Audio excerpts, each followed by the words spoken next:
आप शेयर कर रहे थे कि बाबा से लव तो आपको बाद में हुआ, तो कैसे हुआ जी बाबा जी। से लव? और दूसरा ये कि जैसे भाई, आप ना एक मेल बॉडी में है, तो परमात्मा के साथ वो एक लव, जैसे बहुत बार मुरली में हम सुनते हैं बाबा कहते हैं कि मैं पतियों का पति हूँ, तो वो संबंध कंपेनियन का या पति का या एक वो बिलवेड का, राइट, वो संबंध कैसे जुटा आपका, और कैसे लव की अनुभूति हुई आपको? राइट। मैंने सबसे ज्यादा बाबा को बाबा के रूप में ही देखा है। मेरा जो उनसे संबंध है वो पिता का ही है, बाबा का। और बाबा, वो कमाल का बाबा है ना, वो सब कुछ देता ही रहता है। और उसने क्या से क्या बना दिया। अभी मैं वहीं से बात करता हूँ कि जब हम लोखंड वाला सेंटर में थे, तो जब हमें 3 महीने हो गए थे, हम रेगुलर तो नहीं जाते थे सेंटर, जैसे वीक में 2 बार चले गए, लेकिन घर पे रेगुलर योग करना और मुरली जरूर पढ़ते थे रोज। तो एक दिन जैसे गए सेंटर पे, दीदी ने बोला, कबीर भाई। हाँ, मैंने कहा दीदी बोलो। हमारे यहाँ पे ना योग भट्टी है, आपको पता होगा, मेरे ख्याल से वो घाट कोपर में सेंटर है, ओम निवास करके नाम है। नलिनी दीदी तो जी। हाँ, वहां पे भट्टी थी। तो उन्होंने बोला कि हमारे यहाँ पे भट्टी है और आपको ना जाना चाहिए। तो मैंने पहले तो बहाना मारा, तो उन्होंने कहा नहीं नहीं, आपको जाना चाहिए, दीदी बोल रही है ना। तो मैंने बोला ठीक है दीदी, मैं चला जाऊँ। कुमारों की भट्टी, आपको जाना चाहिए। तो हम वहां चले गए। मुझे तो पता ही नहीं था भट्टी होती क्या है।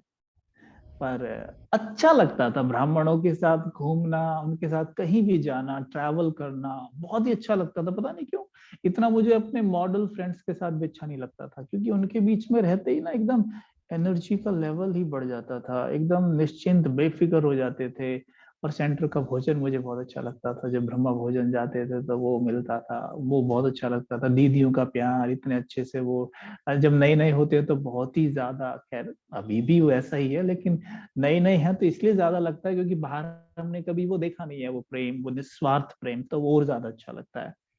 तो वहां जब गए हम, तो हम उनसे पूछ रहे हैं भाई ये भट्टी क्या होती है। तो कहते हैं कि भट्टी मतलब आप कई घंटे तक योग में बैठना होगा। मैंने, कितने घंटे, कितने बजे शुरू होगी? कहते हैं ये 10 बजे शुरू हो जाएगी, सवेरे 5 बजे तक चलेगी। मैं कहा है, 5 बजे तक भट्टी चलेगी? मतलब 5 बजे तक योग? मैं तो नहीं बैठ पाऊंगा, मैं तो आधे घंटे बैठ सकता हूँ बस। तो कहते हैं अरे नहीं भाई, बैठ लोगे आप, हम बैठेंगे ना, आप भी बैठ लोगे। तो भाई असंभव, मैं नहीं बैठ सकता। तो कहते हैं कि चलो कोई बात नहीं, जितना बैठे आप बैठ जाना, नहीं तो सो जाना। ठीक है चलो। और वहां गए तो 10 बजे जाके सब बैठ गए।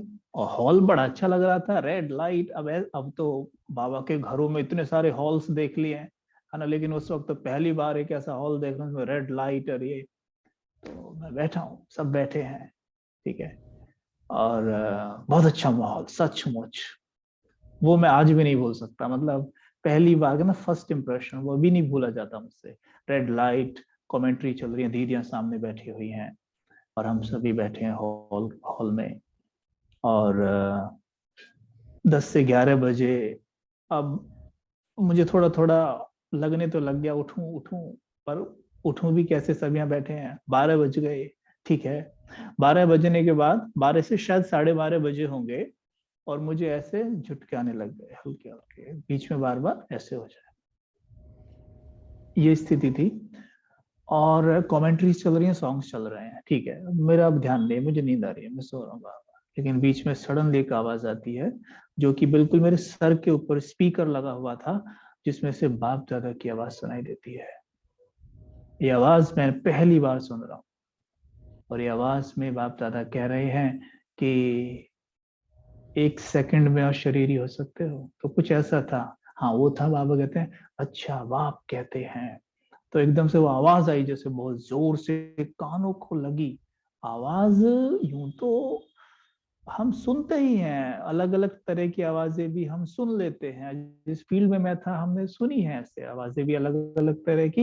लेकिन वो आवाज कुछ, शायद बाबा ने स्पेशल उस दिन मुझे कुछ जैसे ना झकझोर से दिया उस आवाज से।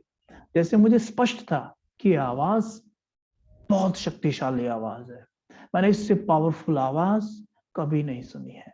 ये आवाज में शक्ति भी है और प्रेम भी है। वो आवाज मुझे ऐसा लगा, सुनते ही जैसे आवाज आ गई, पहले पहले जैसे मैं नींद में था, आवाज आई ना, एकदम मैं यूं चौंक गया, एकदम बैठ का सीधा, एकदम सीधा से बैठ के मैं सुनता हूँ। और मेरे मन में एक प्रश्न उठता है कि ये कौन है। और जैसे ही मन में उत्तर आता है, उत्तर भी अपने आप, जैसे बाबा ने उत्तर दिया हो, बच्चे ये मैं हूँ। तब मैंने कहा अरे वाह, दिल खुश हो गया। मतलब भगवान की आवाज सुन रहा हूं मैं। वाह, मतलब मैं क्या बोलूं आपको, मुझे एकदम ऐसा नशा चढ़ा, मैं कहूं कि मतलब भगवान की आवाज सुन रहा हूं मैं। मतलब उसकी आवाज जिसके लिए लोग मंदिरों में ऐसे कतारें लगाए रहते हैं, सर नीचे पैर ऊपर करके खड़े हैं, कोई एक पांव पे खड़ा है, कोई भूखा ही रह रहा है दिनों दिन, है ना। ये चीज मुझे ऐसा नशा चढ़ाई कि भगवान मुझे अपनी आवाज सुना रहा है। मैं हूं कौन, मैं कितना बड़ा हूं, मैं कितना खास हूं कि भगवान की आवाज सुन रहा हूं।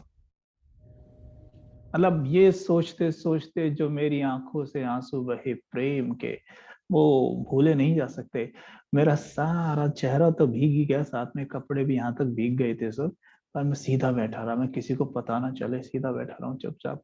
और बट आंसू रुक ही नहीं रहे थे, प्रेम के इतने आंसू बहे कि वो एक गाना था, एक सॉन्ग था जिसे मैं अज्ञान काल में गा लिया करता था। आज वो गाना मुझे प्रॉपर ढंग से बिल्कुल सूट होता दिख रहा था। मैंने कहा क्या गाना है वो, कुछ ऐसा था कि तेरी याद में कितने मेरे आंसू बहे ना मैंने गिना, तेरे बिना तेरे बिना तेरे बिना। तो वो जो था, मैंने कहा वाह भाई वाह। तो आई वॉज क्राइंग, बट ये जो आंसू थे ये मोती थे। बाबा कहते हैं ना, प्रेम के आंसू मोती बन जाते हैं, तो वो थे। अब मैं, नींद कहाँ, नींद तो गई, ठीक है। तो शायद 1 बजे तक हम लोग वहां बैठे होंगे, उस ड्रिल के बाद हमें ब्रेक मिला था। तो हम सब ऊपर गए। जब सब ऊपर गए, सब अपनी मस्ती में खुश, और कुमार थे ज्यादातर, तो कुछ कुमार तो मस्ती कर रहे थे, आपको पता है कुमार तो मस्ती करते ही है। तो मैं उनको देख रहा हूँ, तो मेरे मन में क्या चल रहा है, ये मस्ती क्यों कर रहे हैं, ये रो क्यों नहीं रहे मेरी तरह है। मतलब मेरे मन में ये चल रहा है उस वक्त कि मतलब इन्हें भी रोना चाहिए ना मेरी तरह, भगवान की आवाज सुन रहे हैं, अरे इनको मस्ती छा रही है। तो बट मुझे उत्तर भी मिल गया, भाई ये तो पुराने, इनको क्या, अपना आप ही उत्तर भी आ रहा है, लेकिन क्वेश्चन चल रहे हैं, उत्तर क्वेश्चन अपने आप। अच्छा, अब देखो, क्योंकि मेरी लॉटरी लगी थी ना, पता था फिर भी भगवान है, फिर भी मैंने एक भाई से कंफर्म किया कि भाई ये किसकी आवाज थी। तो कहता है तो बाबा थे, बाबा की आवाज थी। मैंने कहा अच्छा, वाह वाह वाह, थैंक यू। बस तो मुझे पता था, लेकिन फिर भी सुन के और अच्छा लगा। पर मेरे आंसू नहीं रुके, मैं जाके हॉल में बैठ गया। हमारी खटिया पड़ी थी, नीचे बहुत सारे वो गद्दे बिछे हुए थे, सभी नीचे लेटे हुए थे, खटिया इधर पड़ी थी, मैं जाके इस पे चुपचाप बैठ गया।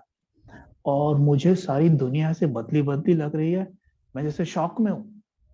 और मैं बैठ गया, और बैठ के मुझे फिर आंसू आने, मैं उस पॉइंट को सोचूं, बस वो आवाज सोचूं, और मेरी आंखों से आंसू, वो आवाज सोचूं, आंखों से आंसू। मैं जाके पीछे को लेट गया ऐसे खाट पे, चेहरा मैंने ऊपर करा हुआ था, और वो आंसू ऐसे ही गिरते रहे। और मुझे इतनी खुशी हो रही थी कि मैं आपको बता नहीं सकता कि मैंने किसकी आवाज सुनी है, मैं कितना भाग्यवान हूँ। तो वहां मुझे बाबा से, वहां वो प्रेम अनुभव हुआ था। उस प्रेम ने ही मुझे इस तरह से चलाया है आज तक। तो ये था बाबा के साथ प्रेम का अनुभव।